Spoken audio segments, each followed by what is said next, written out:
Kwa dhimbele nyakura mgajwangri ruok ma jodolo e county ma Kisii puoyo kang mano maduoko paro mar chik manogol ewi juogo joyalo mayale genga peini e mbele od bura ma county no marango malongo paro no mar chik. Kagilosi bang ma Kisii jodolo go dwaro MCAs otim lokruok e dwaro makama bang gavana ma county no Simbarati no buono choyo koke paro no mar chik kendo chiwo thuolo ma timo lokruok mamoko. Paro no mar chik mano kelo gwenyruok parone dwaro mondo jodolo juogi maro moseling salufu praboro dwe ka dwe.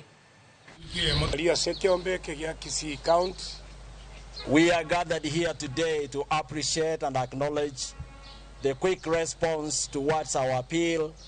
to the Kisii County Executive 1 week ago concerning the 2023 Finance Bill. This to us is a display of a very high degree of political majority and the fear of God that will build a just and cohesive society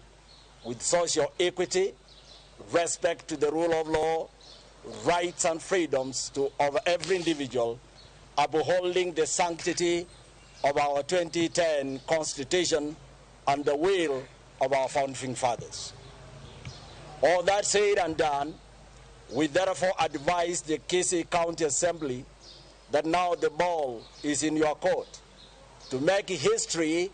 as men and women who rose during their time above religious differences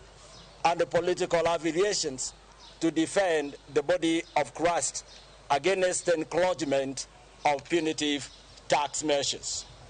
Hongera sana kwa gavana wetu wa Kisii akubali ile bila ambayo imetusumbua irudi bunge. Hivyo tunaamini kwamba wakati mwingine wanapokuwa na neno linalohusu kanisa atakuwa akihitaji